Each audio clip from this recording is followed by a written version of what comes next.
Hello, beautiful sacred souls. Today we're going to be exploring themes around Mary Magdalene, the myth of Sophia, and the missing feminine gospel. Today we are reclaiming something that was never meant to be lost, the feminine wisdom at the heart of early Christianity. This episode is not about rewriting history out of rebellion or about replacing one hierarchy with another. It's about understanding how the erasure of the feminine shaped shame-based spirituality and how restoring balance restores embodiment, compassion, and most importantly, nervous system safety. This is a script that I have written, but I hope you'll stay tuned. It is important information. My channel explores healing, trauma recovery, spirituality, and consciousness through a trauma-informed, psychologically grounded lens. What I share comes from my lived experience, my education, my healing journey, and my understanding of neuroscience, trauma, and spiritual integration.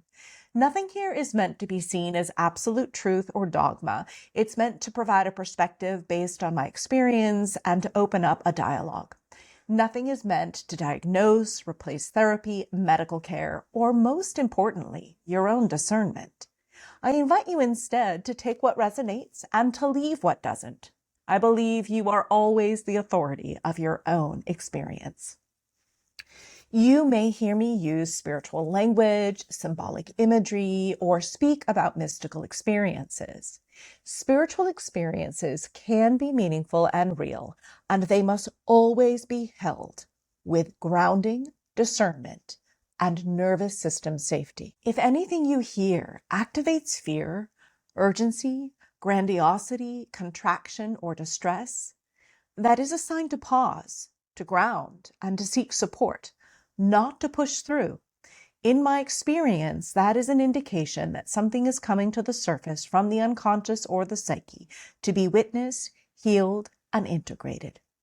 My intention is not to awaken, to save, or to heal anyone, but to share what has helped me reconnect with my body, my agency, my sovereignty, my humanity, my inner divinity, so you can decide for yourself what supports you on your own path.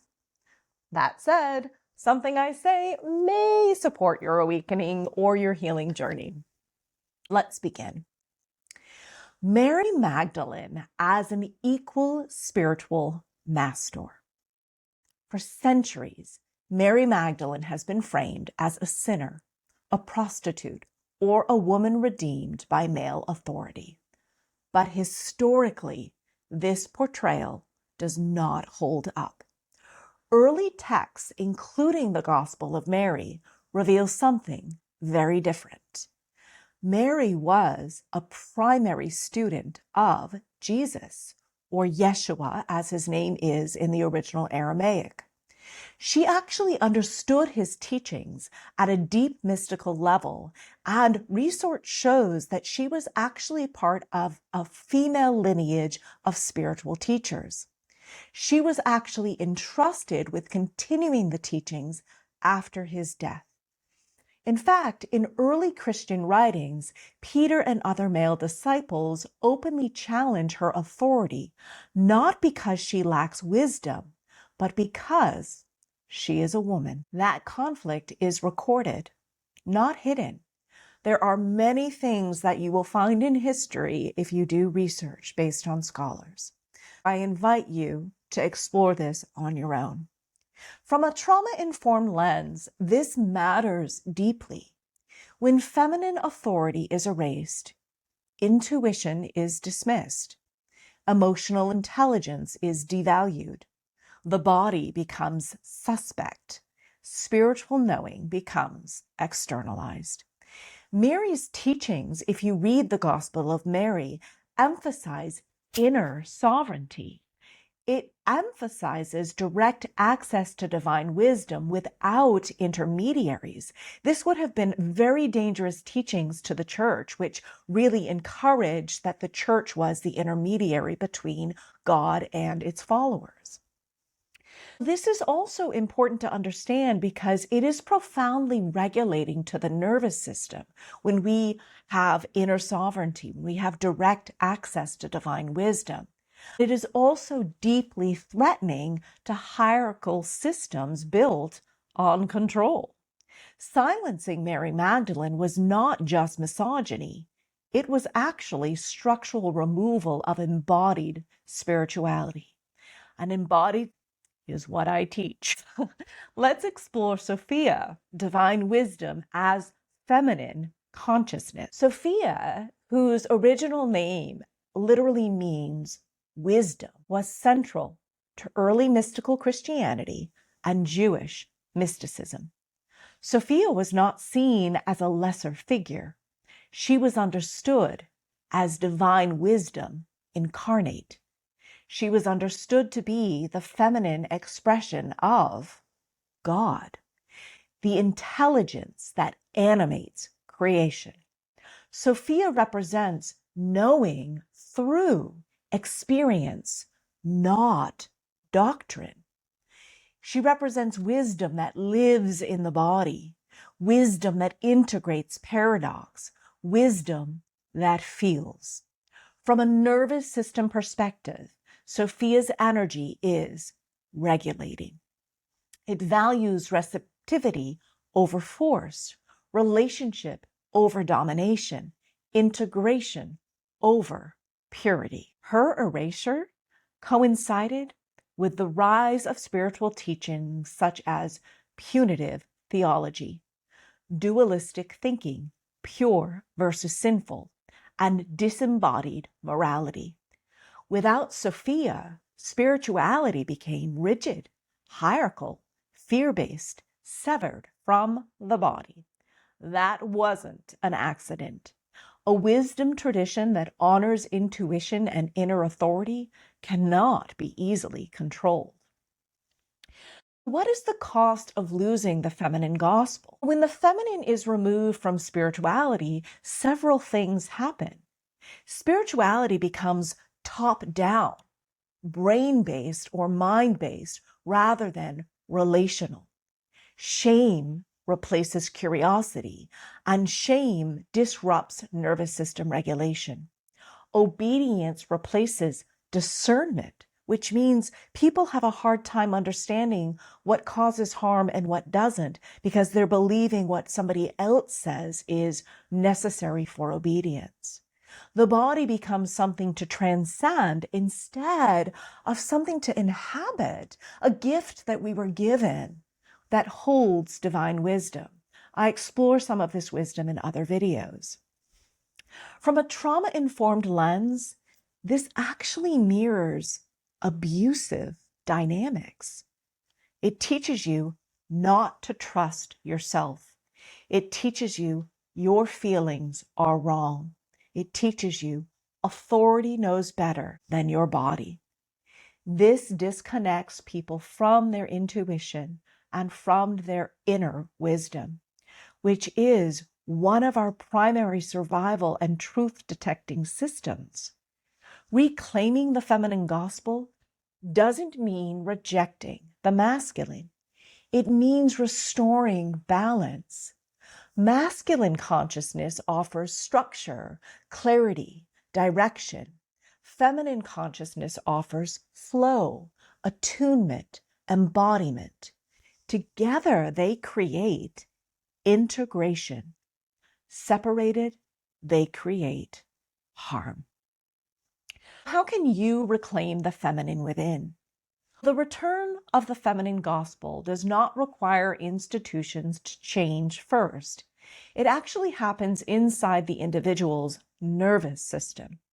Every time you trust your intuition, you listen to and honor your body's signals, you allow your emotions to flow without shame or suppression, you choose compassion over control, you are restoring Sophia.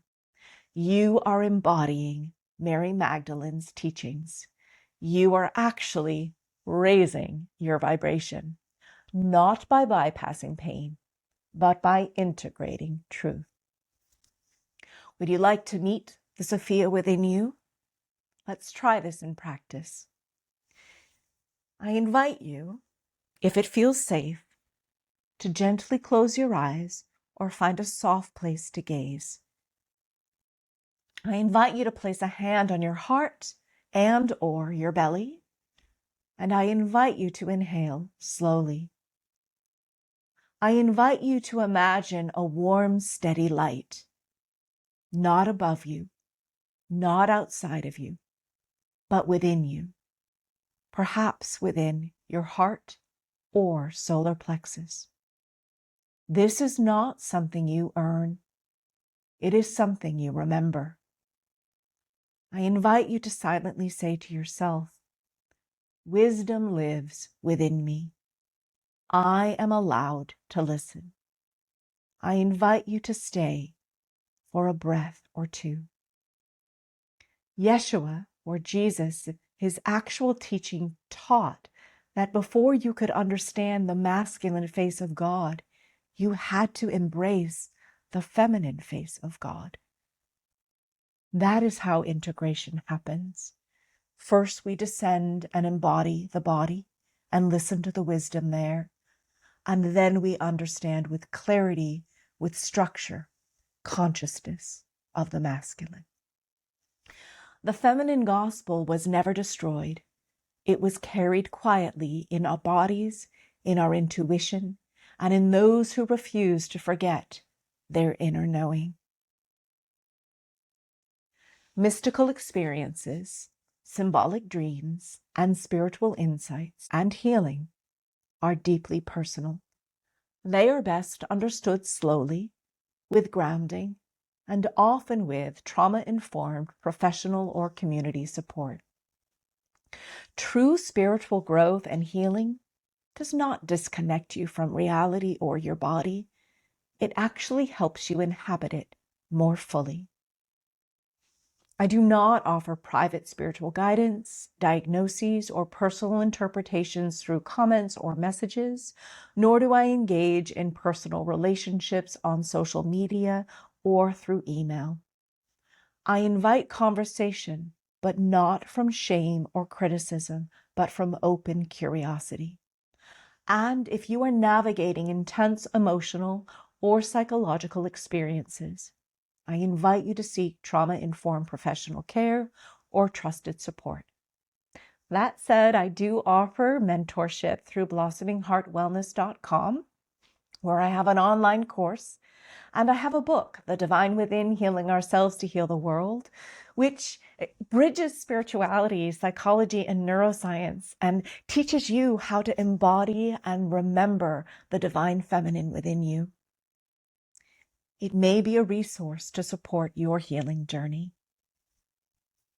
Thank you for being here, for honoring your nervous system, and for choosing a path rooted in compassion, discernment, and embodied truth.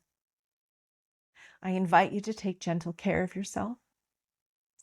And if you found this video interesting, I hope you'll consider subscribing to my YouTube channel or follow me on social media on Instagram or TikTok or Threads or Facebook. I'll see you next time.